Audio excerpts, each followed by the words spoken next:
8 साल की आफरीन को गुड़िया दिलाने की बात कहकर उसकी मां उसे किसी अनजान जगह पर ले जाती है, जहां पहले से ही कुछ लोग मौजूद होते हैं। आफरीन कुछ समझ पाती इससे पहले ये लोग उसके हाथ पैर को कसकर पकड़ लेते हैं। एक महिला आफरीन के प्राइवेट पार्ट पर ब्लेड चलाकर उसका खतना कर देती है। आफरीन दर्द से चीखने लगती है। दवा और ड्रेसिंग के बावजूद उसका खून बहना बंद नहीं होता है। उसकी मां को लगने लगा कि वो अपनी बेटी को खो देगी। अगले दिन वे बच्ची को लेकर दूसरे अस्पताल गई। वहाँ सर्जन ने बच्ची के प्राइवेट पार्ट पर टाँके लगाए, तब जाकर खून बहना बंद हुआ। 8 साल की आफरीन की कहानी तो सिर्फ वानगी है। इस दर्दनाक प्रथा से दुनिया के 92 देशों की 20 करोड़ से भी ज़्यादा महिलाओं को गुजरना पड़ा है और ये नंबर लगातार बढ़ रहा है। यूनाइटेड नेशंस इसे मानव अधिकारों का उल्लंघन मानता है, इसलिए हर साल 6 फरवरी को महिला खतना के खिलाफ इंटरनेशनल ज़ीरो टॉलरेंस डे मनाया जाता है। खतना प्रथा में महिलाओं के वजाइना के एक हिस्से को धारदार ब्लेड या चाकू से काटकर अलग कर दिया जाता है। खतना ज़्यादातर 1 साल से 15 साल की उम्र में होता है। इस प्रोसेस में बच्चियों को बहुत ज़्यादा दर्द होता है। भारत में बोहरा मुस्लिम समुदाय में ये प्रथा आम है। बोहरा समुदाय में खतना की प्रथा को ख़त्म करवाने के लिए वी स्पीक आउट संस्था चलाने वाली मासूमा रानावली बताती हैं कि महिलाओं की सेक्सुअल डिज़ायर को कंट्रोल करने और उन्हें पवित्र बनाए रखने के लिए खतना किया जाता है। दरअसल बोहरा मुसलमान यमन से भारत आए थे। वहाँ महिलाओं का खतना करने की प्रथा थी। बोहरा मुसलमानों के साथ यह प्रथा भी भारत आ गई। आज दुनिया के 80% बोहरा मुसलमान भारत में ही रहते हैं और खतना की प्रथा को फॉलो करते हैं। 2018 की एक रिपोर्ट के मुताबिक भारत में दाऊदी बोहरा कम्युनिटी की 7 साल या उससे ज़्यादा उम्र की करीब 75% बच्चियों का खतना हो चुका है। धारदार ब्लेड से एक ही कट में किया जाता है खतना। गुजरात के लारा अस्पताल की गायनेकोलॉजिस्ट डॉक्टर शुआत वली कहते हैं कि आमतौर पर घर की दादी या माँ बच्चे को घुमाने के नाम पर घर से बाहर ले जाती हैं। वहाँ एक कमरे में पहले से 2 लोग मौजूद होते हैं। बच्ची के दोनों पैर पकड़ लेते हैं, फिर खास तरह की धारदार चाकू, रेज़र ब्लेड या कैंची से एक ही कट में क्लिटोरिस हुड को अलग कर दिया जाता है। पुराने ज़माने में ब्लीडिंग रोकने के लिए ठंडी राख लगा दी जाती थी।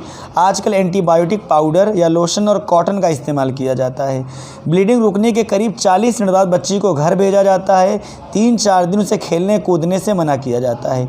कई बार तो हफ्ते भर तक लड़की के दोनों पैरों को बांध कर रखा जाता है। महिलाओं के खतना को अंग्रेज़ी में फीमेल जेनेटियल म्यूटिलेशन यानी FGM कहते हैं। उसमें उन सभी प्रोसेस को शामिल किया जाता है जिनमें बिना किसी मेडिकल ज़रूरत के महिलाओं के जननांग के बाहरी हिस्सों को थोड़ा या पूरा अलग कर दिया जाता है।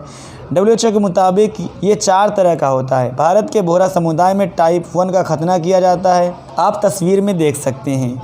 ब्लैक्स मेडिकल डिक्शनरी के मुताबिक योनि के ऊपरी भाग में स्थित क्लिटोरिस एक ज़रूरी और सेंसिटिव हिस्सा होता है। 8000 से ज़्यादा नसें इस हिस्से में आकर ख़त्म होती हैं। क्लिटोरस हुड इसकी सुरक्षा करता है। टाइप 1 और टाइप 2 खतने में क्लिटोरिस हुड को काट दिया जाता है। इस वजह से हज़ारों नसें खतरे में आ जाती हैं। मुस्लिम और यहूदी समुदाय में पैदा हुए लड़कों का खतना किया जाता है। इसमें उनके लिंग की फोर स्किन यानी ऊपरी भाग के स्किन को काटकर अलग कर दिया जाता है। हेल्थलाइन वेबसाइट के एक आर्टिकल के मुताबिक इस दौरान बच्चों को दर्द होता है, लेकिन 7 से 10 दिन के भीतर पूरी तरह ठीक हो जाते हैं। लड़कों में खतने के कई फ़ायदे भी होते हैं। खतने से उनकी हाइजीन बेहतर होती है। Sexual transmitted disease, penile cancer, cervical cancer और यूरिनरी ट्रैक इन्फेक्शन का खतरा कम हो जाता है। इसके अलावा प्राइवेट पार्ट से जुड़ी बेलेनाइटिस, बालोनोपोस्टाइटिस, पैराफिमोसिस और फिमोसिस जैसी बीमारी का इलाज करने के लिए भी लड़कों का खतना किया जाता है। इसके उलट महिलाओं के खतने का कोई मेडिकल फ़ायदा नहीं होता है, सिर्फ नुकसान होता है। WHO के मुताबिक महिलाओं को खतना के तुरंत बाद भयंकर दर्द, खून बहने, सूजन, बुखार, इन्फेक्शन, घाव न भरने और शॉक लगने जैसी परेशानियों का सामना करना पड़ता है। सुप्रीम कोर्ट में इस प्रथा पर बैन लगवाने के लिए एक याचिका दायर की गई थी। उसमें बताया गया था कि खतना के बाद कई महिलाएं ज़िंदगी भर सेक्स को एंजॉय नहीं कर पाती हैं। उन्हें संबंध बनाते समय दर्द का सामना करना पड़ता है। दरअसल महिलाओं को मिलने वाले सेक्सुअल प्लेजर में क्लिटोरियस की भूमिका अहम होती है। सेक्स के दौरान क्लिटोरिस बड़ी होकर हार्ड हो जाती है। अगर खतने के दौरान क्लिटोरिस को नुकसान पहुँचता है तो महिला की सेक्स लाइफ प्रभावित होती है। हो सकता है कि महिला को सेक्स के दौरान प्लेजर न मिले। 2018 में हुई द क्लिटोरल हुड एक कॉन्टेस्टेड साइट स्टडी में शामिल 33% महिलाओं ने माना कि खतना की वजह से उनकी सेक्स लाइफ खराब हुई। इन महिलाओं ने बताया कि उन्हें सेक्स की इच्छा नहीं होती, सेक्सुअल प्लेजर नहीं मिलता और क्लिटोरिस वाली एरिया में ओवर सेंसिटिविटी होती है। खतना के दौरान जहां कट लगाया था वहां खून पर जलन होती है। सेक्स के दौरान तो ये जलन बहुत ज़्यादा बढ़ जाती है। ये उसी जगह पर होती है जहां क्लिटोरिस हुड होता है। मुझे लगता है कि सेक्स जल्दी से जल्दी ख़त्म हो। मुनीरा 29 साल की हैं। वो कहती हैं, मैं अपने पति को खुशी नहीं दे पाती।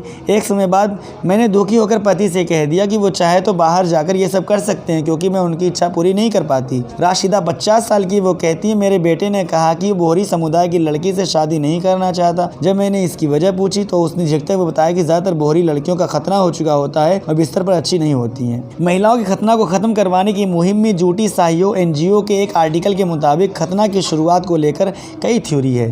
एक थ्योरी के मुताबिक इस्लाम और ईसाई धर्म की शुरुआत से पहले से खतना किया जा रहा है। ये किसी समुदाय, धर्म या नस्ल तक सीमित नहीं था। ऐतिहासिक ग्रिड डॉक्यूमेंट्स में 163 BC में एक महिला का खतना होने का जिक्र मिलता है। कई स्कॉलर्स मानते हैं कि खतना की शुरुआत मिस्र से हुई।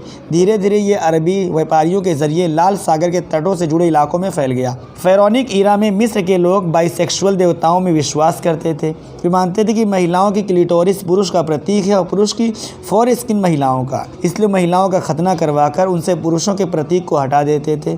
उस समय शादी करने और परिवार की संपत्ति हासिल करने के लिए खतना करवाना जरूरी होता था। यह भी माना जाता है कि 13वीं शताब्दी में साउथ ईस्ट एशियन देशों में महिलाओं का खतना होने की शुरुआत हुई। अभी के समय में इंडोनेशिया और मलेशिया में सुन्नी इस्लाम को मानने वाले लोग इसे इस्लामिक प्रैक्टिस मानते हैं। उन्होंने आज के यमन और ओमान वाले अरबी प्रायद्वीप के पूर्वी भाग से प्रभावित होकर खतना प्रथा अपनाई थी। यूएन ने दिसंबर 2012 में एक प्रस्ताव पास कर इस प्रथा को 2030 तक पूरी तरह से खत्म करने का टारगेट तय किया है।